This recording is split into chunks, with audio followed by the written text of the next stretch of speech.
Hello दोस्तों, आप सभी का अपने चैनल पे एक बार फिर से बहुत बहुत स्वागत है। हम बात कर रहे हैं एसएससी एमटीएस 2023 वालों के लिए मोस्ट इंफॉर्मेटिव जीके जीएस का। पर जो है डेटा आपको हम हरदम देते रहते हैं इसका कि हाँ आप लोग जो है तैयार करते रहो, ठीक है। 10-10 क्वेश्चन है, सही पर डे का 3-4 मिनट आप देते रहो, जिससे आपका 2-3 महीना भी एमटीएस के एग्जाम में है तो उसमें कहीं ना कहीं आपके पास बहुत बड़ा डेटा हो जाएगा, ठीक है। चलिए देखेंगे।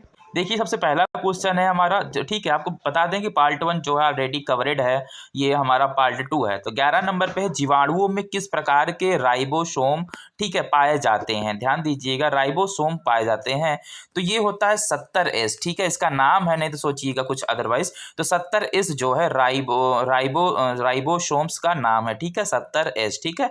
ये जो है जीवाणुओं में पाया जाता है। किस प्रकार के 17S जो है राइबोसोम पाया जाता है जीवाणुओं में, ठीक है। 12 नंबर क्वेश्चन की ओर बढ़ते हैं तो देखेंगे, 5 जगत क्या दिया गया है, 5 जगत वर्गीकरण किसने प्रस्तुत किया है। तो फ्रेंड्स वो किया है हिटकर ने। किसने? हिटकर ने 5 जगत वर्गीकरण को प्रस्तुत किया है।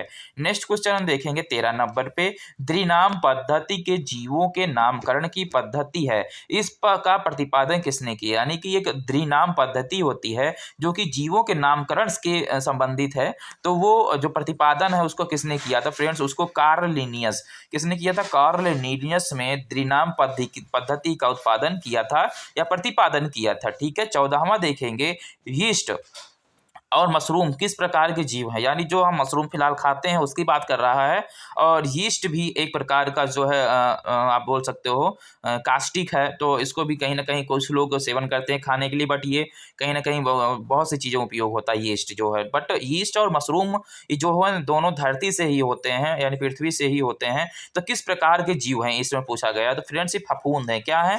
इनको फफूंद प्रकार के जीव बताया गया है और ये जीव हैं, ठीक है। चलिए 15 नंबर क्वेश्चन देखेंगे हम कि चट्टानों पर उगने वाले पादप क्या कहलाते हैं फ्रेंड्स, ठीक है। तो जो चट्टानों पे पादप उगते हैं उन्हें हम लिथोफाइट्स यानी सौरदृढ़ कहते हैं। क्या कहते हैं? लिथोफाइट्स कहते हैं। चट्टानों पर उगने वाले पादप यानी जो पहाड़ों पे होते हैं, पादप बोल सकते हो आप, जो भी पदार्थ निकलते हैं, ठीक है, चट्टानों से, तो वो जो है लिथोफाइट्स कहलाते हैं, ठीक है, लिथोफाइट्स। चलिए 16 नंबर देखेंगे कि लीची के फलों को किस शाखा के अंतर्गत रखा गया है। यानी जो लीची फल होता है जिसे हम लोग खाते हैं, तो उस फल को किस शाखा के अंतर्गत रखा गया है।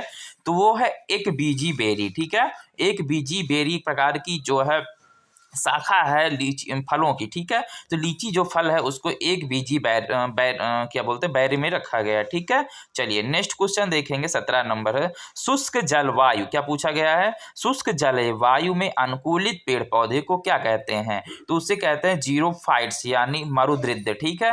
यानी जहाँ शुष्क वायु होती, जलवायु होती, जहाँ पे ठंड बहुत ज़्यादा होती, वहाँ पे जो अनुकूलित पेड़ पौधे होते हैं, ठीक, वो उसके हिसाब से जो वहाँ के पेड़ पौधे उत्पन्न होते हैं उसे क्या कहते हैं, उसे जीरोफाइट्स कहते हैं, ठीक है।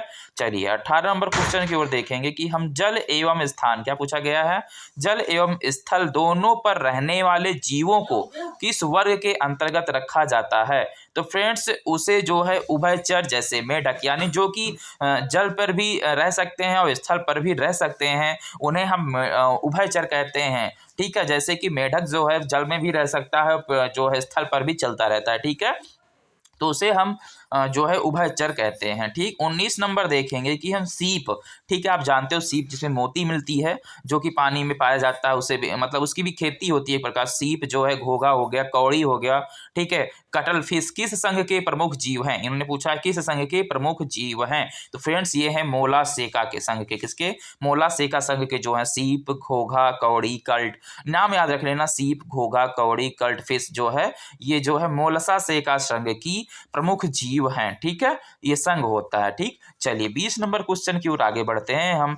तो 20 नंबर क्वेश्चन देखेंगे, तो 20 नंबर पर मार दिया गया है कि प्लाज्मा यानी झिल्ली, ठीक है, प्लाज्मा झिल्ली किस पदार्थों से बनी होती है। तो फ्रेंड्स प्रोटीन तथा लिपिड से बनी होती है। क्या? प्लाज्मा झिल्ली जो है प्रोटीन तथा लिपिड से बनी होती है, जिसे लाइपोप्रोटीन की भी हम कहते हैं, ठीक है।